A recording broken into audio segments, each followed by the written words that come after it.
kesempatan di hidup kita, di tengah-tengah kesibukan kita, jangan hanya terpattern pagi-pagi benar.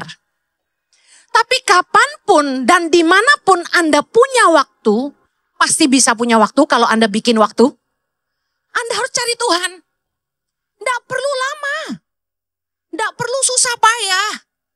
Tuhan hanya sejauh doa. Kalau Anda biasa bergaul dengan Tuhan, Tuhan tidak jauh. Dia dekat di hatimu. Di dunia ini, kita tidak akan dapat bertahan tanpa hubungan dengan Tuhan. Yesus ngajarin kita bagaimana di setengah-tengah setiap kesibukannya melayani.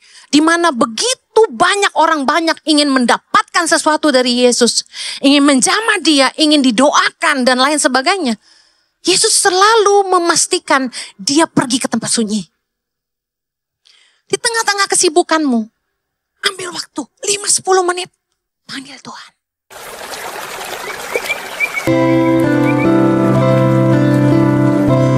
Dan puji nama Tuhan, thank you. Hari ini saya akan menyampaikan tentang keintiman dengan Tuhan. Sewajarnya, orang kalau berhubungan intim itu nggak mungkin di depan umum, amin? Suami istri kalau mau berhubungan intim pasti kunci pintu. Di dalam kamar, kecuali satu rumah gak ada orang, cuma Anda aja. Berarti dari mulai ruang tamu sampai kamar tidur sampai dapur itu lapangan terbang Anda. Tapi sewajarnya tidak ada orang yang berhubungan intim di tempat terbuka, di tempat ramai. Demikian juga kita dengan Tuhan. Kalau kita pengen punya hubungan intim sama Tuhan, kita perlu punya tempat yang namanya tempat sunyi. Kita perlu pergi ke tempat-tempat sunyi di mana kita bisa sendirian dengan Tuhan. Saya sama suami saya kalau siapin firman, saya tidak pernah mau satu ruangan dengan suami saya. Kenapa? Karena Pak Jojo ini multitasking. Dia lagi siapin firman, tahu-tahu bisa angkat telepon, tahu-tahu bisa Zoom, tahu-tahu orang mau konseling. Jadi dia diganggu terus sama orang. Kalau saya siapin firman, handphone saya tengkurapin. Mau bergetar 1000 kali saya nggak angkat. Dan kalau saya siapin firman, saya harus sepi. Jadi saya selalu bawa iPad saya, turun ke bawah. Dan saya sendirian. I love quietness. Tempat terindah bagi saya tuh kesunyian. Jiwa saya tuh suka ketenangan. Saya nggak suka hiruk pikuk, makanya saya jarang ke pesta kalau nggak terpaksa. Pesta pernikahan sangat amat jarang datang. Saya sukanya melayat. Kalau ada yang meninggal saya datang. Tapi kalau nikah belum tentu saya datang. Saya suka tempat sunyi, yang nggak berisik. Makanya heran ya, Ibu Heni kok khotbahnya teriak-teriak. Nah itu bukan saya tuh, udah pasti Roh Kudus yang pengurapi. Karena aslinya saya tenang. Jadi saya nggak suka berisik. Lagu berisik pun saya nggak suka. Metal gitu saya nggak suka. Dan saya menemukan di dalam kesunyian lah kita bisa jujur sama Tuhan. Nggak ada kepalsuan. Kita nggak perlu jaim. Kita nggak perlu berpura-pura dan munafik. Kita bisa ngomong apa aja sama Tuhan. Pernah satu kali saya di kamar mandi, kan saya suka cerita, saya suka nyembah di kamar mandi. Saya tuh kalau di kamar mandi suka ngarang-ngarang lagu. Ala saya sendiri, ala-ala Daud gitu loh. Saya kalau di kamar mandi shower itu saya mulai bermazmur. Tuhan hidupku milikmu.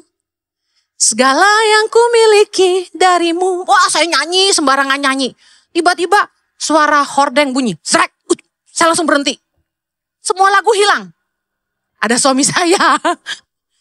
Jadi saya menemukan tempat sunyi itu tempat terbaik kita bisa intim sama Tuhan seintim-intimnya.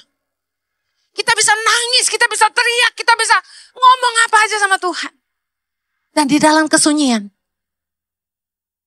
kita bisa rasakan Tuhan. Kita bisa dengar Tuhan. Bicara lewat hati kita. Berbisik lewat rohnya. Di saat kita stres, tiba-tiba Roh Kudus itu bisa bisikin sesuatu, mengingatkan kita akan firman Tuhan. Yang pernah ngalamin itu lambaikan tanganmu.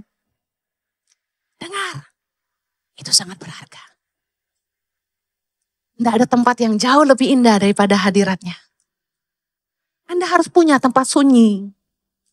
Boleh suka kumpul sama teman-teman, makan-makan, ngobrol. Aduh, saya juga sayang sama teman-teman.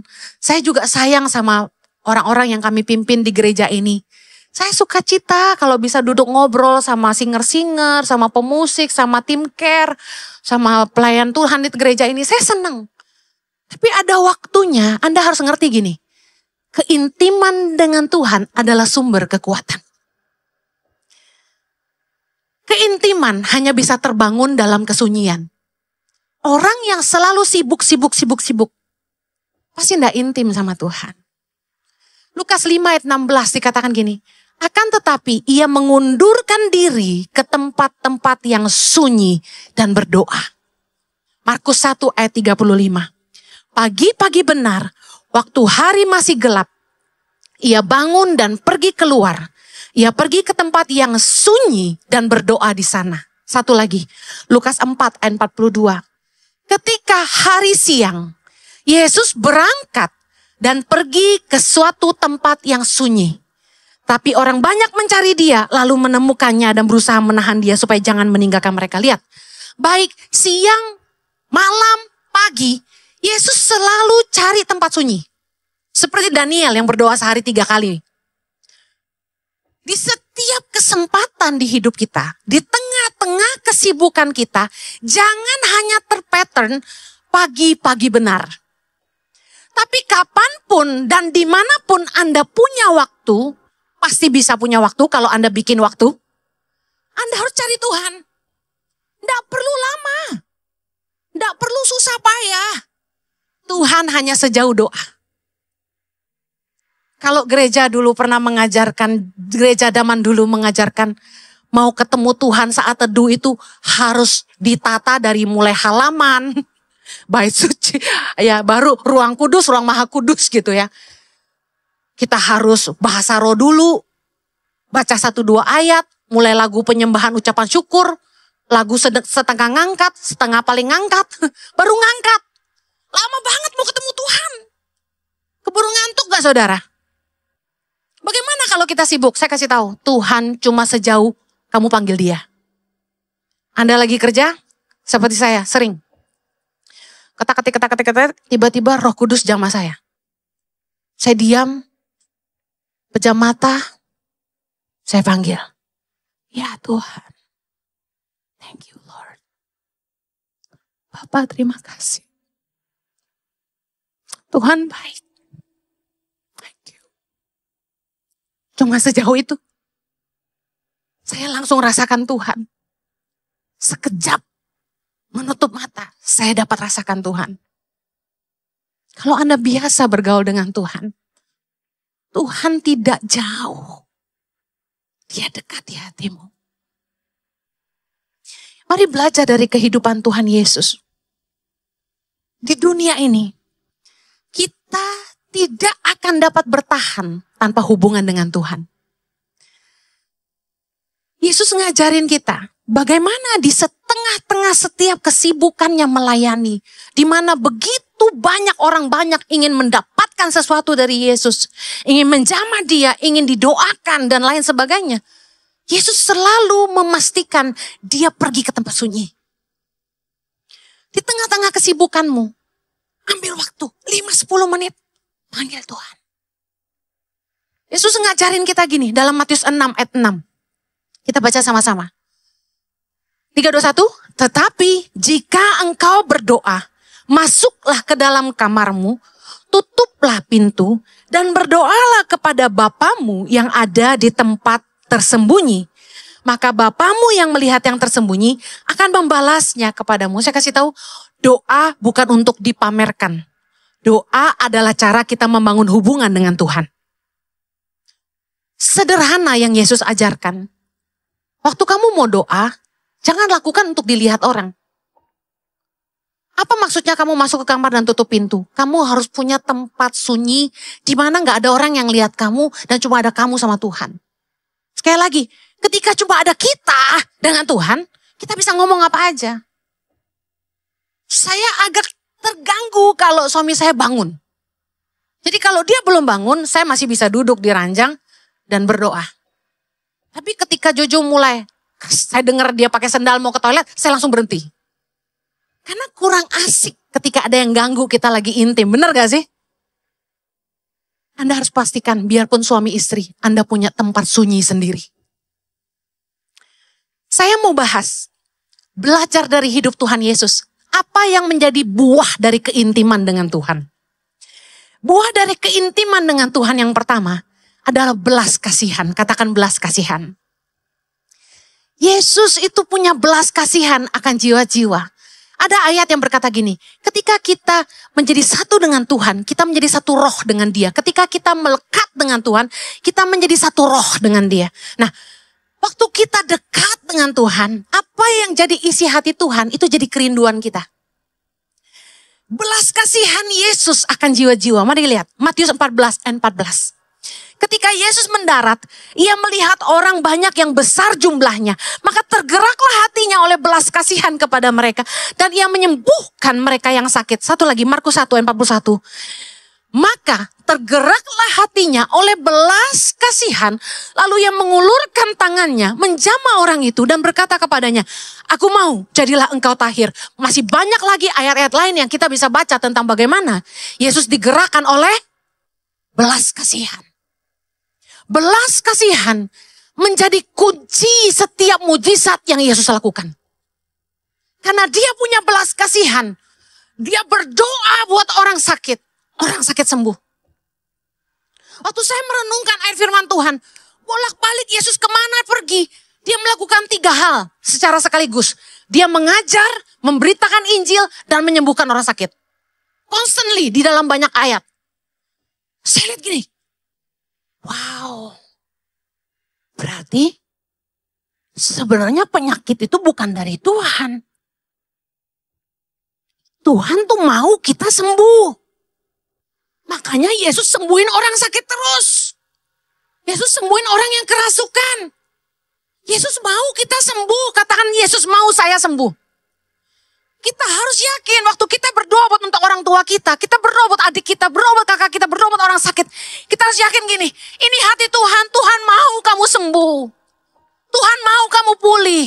Tuhan mau kamu bangkit. Tuhan mau kamu bertobat. Tuhan mau rumah tanggamu dipulihkan. Tuhan mau kamu keluar dari kemiskinan. Itu hati Tuhan. Amen. Kalau Anda punya keintiman dengan Tuhan, saya yakin Anda akan punya belas kasihan juga buat orang-orang. Anda akan punya belas kasihan buat jiwa-jiwa yang terhilang. Saudara, Tuhan kasih saya hikmat. Apa buah dari keintiman?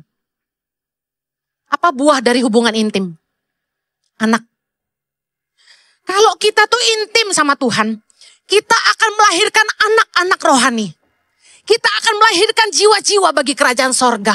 Orang yang intim dengan Tuhan, buahnya adalah gini. Pelayanannya menyelamatkan banyak jiwa-jiwa. Hidupnya memulihkan banyak orang. Kalau kita lihat dari hidup Yesus, tahukah Anda? Yesus itu baru memulai pelayanannya kira-kira usia 30 tahun. Yesus kembali ke sorga umur berapa? 33,5 tahun. Berarti ketika Yesus memulai pelayanannya 30 tahun, Yesus cuma punya waktu berapa lama di bumi? 3,5 tahun untuk pelayanan, betul? Nah, apa yang jadi fokus Yesus? Tahukah Anda? Yang pertama tadi saya sudah katakan, fokus Yesus dalam pelayanan 3,5 tahun adalah mengajar, memberitakan Injil, menyembuhkan orang sakit. Dan yang keempat, Yesus memuridkan. Matius 9 ayat 35. Baca sama-sama yuk. Demikianlah Yesus berkeliling ke semua kota dan desa. Ia mengajar dalam rumah-rumah ibadat dan memberitakan Injil kerajaan sorga. Serta melenyapkan segala penyakit dan kelemahan. 3 hal, betul? Mari Matius 4 ayat 23 sama-sama. Yesus pun berkeliling di seluruh Galilea. Ia mengajar dalam rumah-rumah ibadat dan memberitakan Injil kerajaan Allah. Serta melenyapkan segala penyakit dan kelemahan dalam bahasa itu. Konfirmasi? Saya katakan lagi. Fokus Yesus mengajar, menginjil, memberitakan Injil kerajaan sorga. Dan melenyapkan penyakit dan kelemahan. Menyembuhkan orang. Yang keempat, Yesus fokus memuridkan. Kita lihat. Dalam Matius 4, Anda tahu bahwa ketika Yesus berpuasa selama 40 hari di padang gurun, dan dia dicobai iblis di situ, lepas dari padang gurun, apa yang Yesus lakukan? Dalam Matius 4, judul perikopnya, Yesus memanggil murid-murid yang pertama. Jadi pelayanan pertama Yesus yang dia lakukan untuk menjadi fondasi dari pelayanannya di dunia, dia dasari dengan mencari murid. Yesus bahkan memberi perintah terakhir dalam Matius 28, di ujung dari pelayanannya. Ayat 19, baca sama-sama. Karena itu, pergilah, jadikanlah semua bangsa muridku. Dan baptislah mereka dalam nama Bapa dan Anak dan Roh Kudus. Ayat 20. Dan ajarlah mereka melakukan segala sesuatu yang telah kuperintahkan kepadamu. Dan ketahuilah aku menyertai kamu senantiasa sampai kepada akhir zaman. Lihat baik, fokus pelayanan Yesus dari awal sampai akhir adalah memuridkan. Tuhan Yesus tidak cari pengikut. Tuhan Yesus cari murid. Hari ini Anda murid atau pengikut? Follower hanya bisa komen-komen. Udah gak paham, komen lagi. Cuma saya suka gak ladenin orang yang komen gak jelas gitu. Tapi orang yang benar-benar murid, yang dengerin khotbah saya dari tahun berapa sampai sekarang, mereka paham yang saya katakan tuh apa. Mereka ngerti. Saya upload di Instagram. Kalau soal makan, jangan asal murah, karena kesehatanmu lebih berharga. Yang pengikut komennya aneh-aneh. Bagaimana kalau gaji pas-pasan?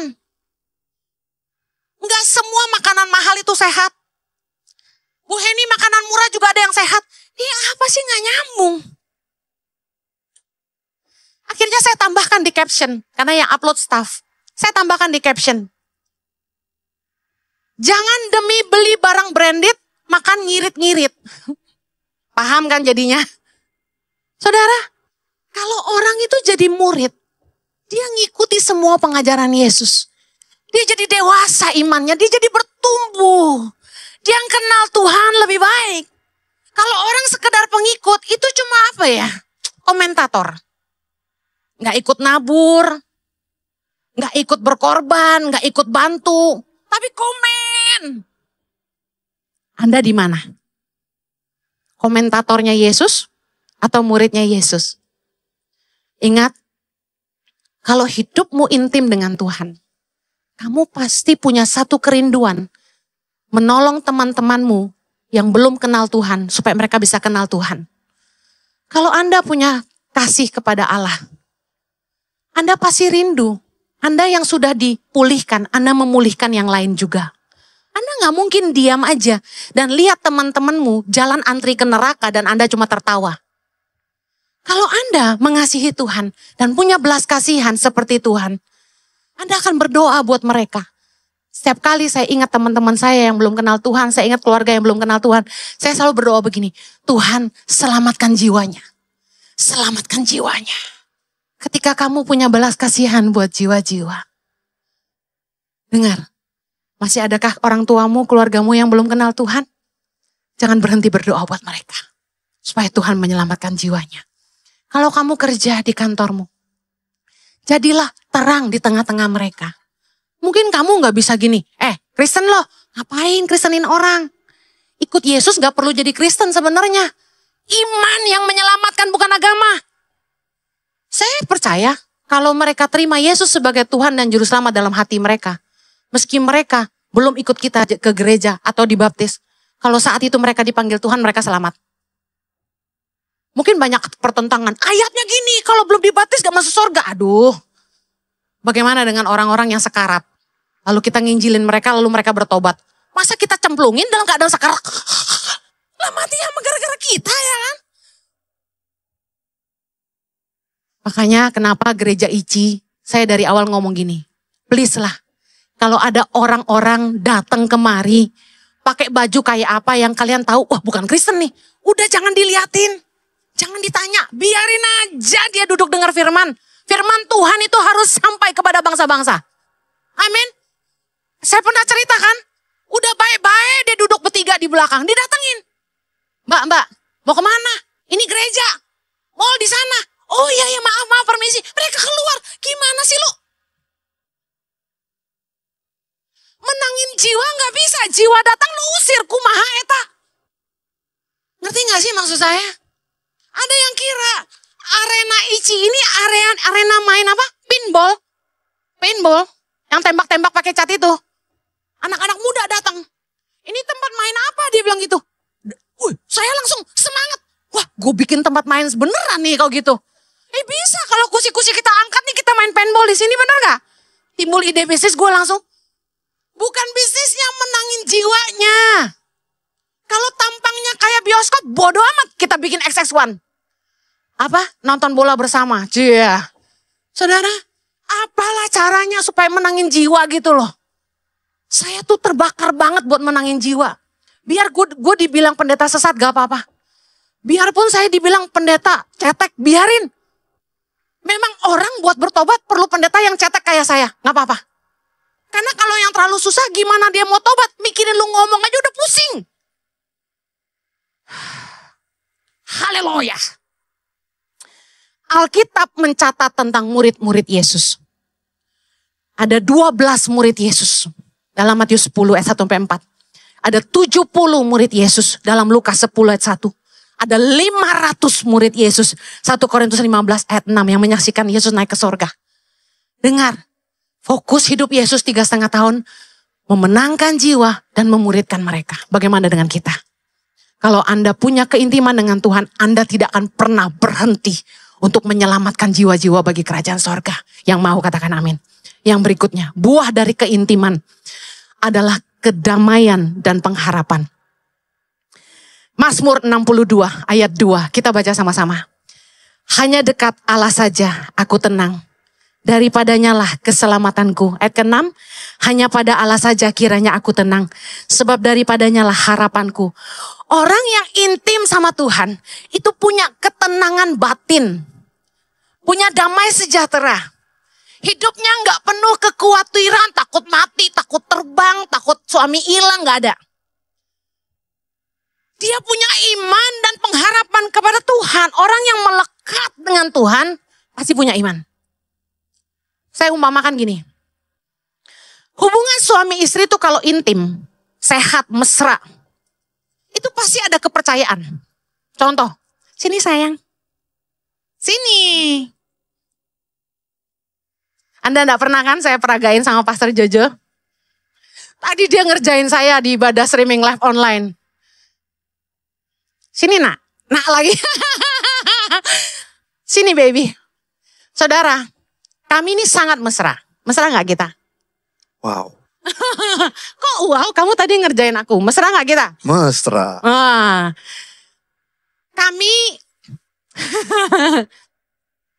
Kami mesra abis. Kami hot abis. Ini direkam. Anak-anak saya udah biasa papanya iseng. Nah, saya sama Pastor Jojo, kami tuh saking dekatnya. Kami punya hubungan seks yang sehat, komunikasi yang sehat, keuangan yang puji Tuhan sehat. Kami sangat terbuka, keuangan kami jadi satu. Gak ada rahasia. Jojo bisa cek rekening saya bisa cek rekening Jojo. Keuangan kami sepakati. Tiap kali saya transfer kemanapun, saya transfer ke Jojo. Supaya saya kirim ke Jojo supaya Jojo tahu saya ada berkati orang. Gak ada rahasia di antara kami. Puji Tuhan. Nah, saya mau kasih tahu gini. Ketika hubungan suami istri intim, itulah yang menandakan hubungan kita sehat. Ada kemesraan, itu tanda dari keintiman. Coba misalnya, Jojo jalan di depan, saya di belakang. Orang langsung tahu, ini dia gak intim. Ini punya masalah. Suami terlalu dominan, emang sih. Atau sebaliknya, istri di depan, suami di belakang. Jalan sekenanya, jalan udah lebih cepat, sok keren, sok cantik, tebar pesona. Gak peduli sama pasangannya. Pelayanan sendiri, istri gak pernah diajak. Gak gitu sih kita. Saya mau kasih tahu, ini yang bikin rumah tangga jadi masalah. Anda bisa kebayang kalau ada istri-istri yang dia tuh gak bisa tidur karena gak tahu suaminya malam itu tidur di mana. Bisa paham maksud saya? Dia khawatir sebenarnya suami gue tuh punya simpenan gak sih? Mana sering lihat HP lagi. Ke toilet bawa HP. Mau tidur pegang HP. Makan pegang HP. Naik mobil pegang HP. HP terus. Curcol. Kita kan jadi kesel ya kan? Ini saya di sini liatin saya loh. Kamu kok lihat HP terus, ntar aku keburu tua loh, gitu kan? Tapi gini, banyak orang yang menjadi tidak aman dengan pasangannya karena pasangannya tidak pernah bicara sama dia. Yang dilihat apa? HP mulu. Benar nggak ibu-ibu? Saya lagi bela Anda jawab dong. Sama, suami-suami juga ngeluh sama saya. Bu Heni, kita udah diranjang. Bukannya dia klonin saya, Bu. Dia malah pegang HP, main IG, komen-komen, love-love. Kalau ada cowok yang bilang dia cantik, makin di love sama dia. Iya, ini beneran suami orang curhat ke saya. Saya kasih tahu. Ketika Anda tidak intim, Anda akan membuat pasanganmu tidak punya rasa aman. Bayangin gini, seandainya tiap kali saya ngajak Jojo berhubungan intim, terbalik sih biasanya dia. Saya tolak, atau Jojo nolak. Kamu pura-pura nolak saya. Kamu kan gak pernah nolak, jadi susah kan aku tahu.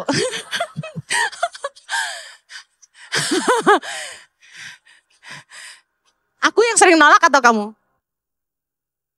Gak ada yang nolak. Oke, kamu boleh duduk. Thank you baby. Tepuk tangan buat suamiku yang terganteng sedunia. Anda bayangin gini ya. Kalau Anda nikah dan setiap kali istrimu minta berhubungan intim dan Anda sebagai suami menolak, kira-kira istrimu curiga enggak sama kamu? Bapak-bapak? Curiga enggak kira-kira istrimu? Curiga. Bagaimana dengan sebaliknya? Kalau suami ngajak berhubungan intim, istri nolak terus. Suami-suami curiga enggak? Curiga. Curiga. Dan saya kasih tahu, kami konseling banyak sekali suami-suami yang menolak hubungan intim sama istri. Aneh. Saya bilang, di mana-mana teorinya, kucing gak pernah nolak ikan. Ini bener-bener ikan dimuntahin. Istrinya cantik, putih, langsing, saya mah gak ada apa-apanya. Tapi dia gak mau berhubungan istri sama istrinya. Nih ada penyakit apa nih, ya kan? Kemudian, yang istri, suaminya sayang sama dia, kasih duit banyak. Tapi tiap kali diajak berhubungan intim, alasannya, kamu tidur duluan, kamu tidur duluan. Sampai puluhan tahun gak berhubungan intim. Gak sehat. Jangan alasan udah tua. Karena kata dokter, laki-laki itu 5 menit dari liang kubur masih bisa. Percaya gak? Coba tanya sama suamimu. Nah saya mau kasih tahu. Seperti hubungan suami istri yang intim, menandakan hubungan yang sehat dan ada kepercayaan yang terbangun. Demikianlah kalau Anda intim sama Tuhan, Anda akan punya rasa tenang. Anda tidak takut apa-apa. Anda percaya Tuhan setia. Dan Tuhan pasti mengerti segala yang Anda butuhkan dalam hidup Anda. Matius 6 ayat 31 ketika Yesus berkata, sebab itu janganlah kamu khawatir dan berkata, apakah yang akan kami makan? Apakah yang akan kami minum? Apakah yang akan kami pakai? Ayat 32 berkata, semua itu dicari bangsa-bangsa yang tidak mengenal Allah. Akan tetapi, Bapamu yang di surga tahu bahwa kamu memerlukan semua ini. Sama-sama katakan, Bapakku tahu yang aku perlu. Pejamkan matamu dan angkat tanganmu dan bilang ini, Bapakku tahu yang aku perlu. Bapakku tahu yang aku perlu. Kalau Anda intim dengan Tuhan, Anda punya rasa tenang. Hanya dekat Allah saja aku tenang. Daripadanya lah keselamatanku. Ketika Anda dekat dengan Tuhan, Anda tidak khawatir dengan hidupmu. Kemarin kami baru pulang dari Holy Land. Hari Jumat malam saya tiba di Jakarta bersama beberapa teman yang ada di sini. Anda tahu, di tengah-tengah perjalanan di udara, pesawat tuh tiba-tiba jatuh beberapa kali ya. Duk, duk, duk, duk, duk. Semua langsung teriak. Ah! Saya lagi tidur, langsung saya peluk suami saya. Kaget kan. Tapi saya bilang gini, aku tahu aku akan selamat. Aku tahu aku akan pulang. Karena aku tahu rencana Tuhan belum selesai dengan hidupku. Kedekatanmu dengan Tuhan akan membuat kamu kuat. Ini yang poin ketiga. Keintiman dengan Tuhan melahirkan kekuatan menghadapi cobaan dan godaan. Mazmur 28 ayat 8. Tuhan adalah kekuatan umatnya. Katakan amin. Benteng keselamatan bagi orang yang diurapinya. Anda ingat waktu Yesus dicobai di padang gurun waktu dia puasa 40 hari? Apa yang bikin Yesus kuat? Kedekatannya dengan Tuhan. Makanya dalam Matius 26 ayat 41 Yesus bilang begini. Berjaga-jagalah dan berdoalah supaya kamu jangan jatuh ke dalam pencobaan. Roh memang penurut, tapi daging lemah. Dengar baik. Kalau kamu mau kuat menghadapi godaan di hidup ini, kamu harus intim dengan Tuhan. Makanya Yesus bilang, berjaga-jagalah dan berdoalah. Artinya kamu harus dekat dengan Tuhan, supaya kamu kuat menghadapi godaan. Ketika kita suami istri dekat, akrab, mesra, intim. Ada orang yang coba main mata sama saya, atau main mata sama suami saya. Kita akan menepis. Kita akan mengabaikan. Kenapa? Kami tidak punya masalah. Tapi coba kita punya masalah sama pasangan kita.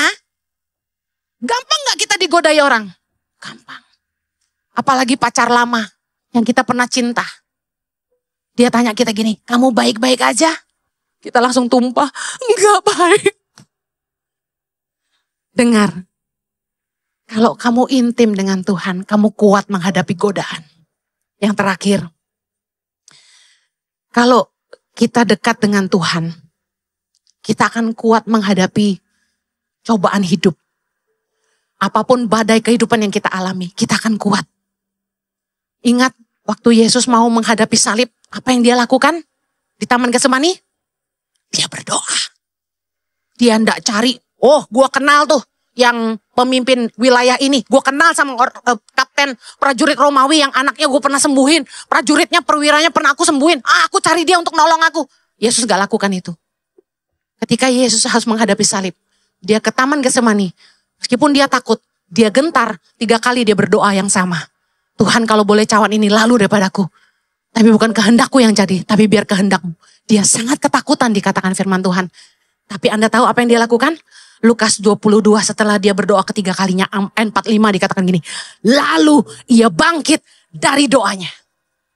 Lalu ia bangkit dari doanya. Saya yakin setelah malaikat menguatkan dia, di situ dia beroleh kekuatan dan dia bangkit dan pikul salib dan mati buat kita. Kekuatan doa, keintiman dengan Tuhan membuat kita kuat menghadapi godaan dan cobaan hidup. Jangan sok kuat dan jangan malah jauh sama Tuhan. Ada orang yang berkata gini, saking banyaknya masalah gue udah gak mau cari Tuhan lagi, gue udah gak bisa doa lagi. Salah. Firman Tuhan berkata dalam Yakobus 4 ayat 8, mendekatlah kepada Allah dan ia akan mendekat kepadamu. Tahirkanlah tanganmu, hai kamu orang-orang berdosa, dan sucikanlah hatimu, hai kamu yang mendua hati. Kalau Anda jatuh dalam dosa sekalipun, jangan menjauh dari Tuhan. Menjauh adalah pilihan yang salah. Mendekatlah kepada Allah, maka dia akan mendekat kepadamu. Saya akhiri, berdoa adalah bukti kita mengandalkan Allah. Yakobus 5 ayat 13a berkata begini, kalau ada seorang di antara kamu yang menderita, baiklah ia berdoa. Kalau Anda lagi susah, jangan kemana-mana. Hampiri dia. Hampiri tahta kasih karunia-Nya. Dan harapkan pertolongan hanya dari dia. Orang suka marah ketika dia susah dan bilang begini, jangan suruh gue doa. Gue udah doa. Emang doa bisa nolong gue? Bisa.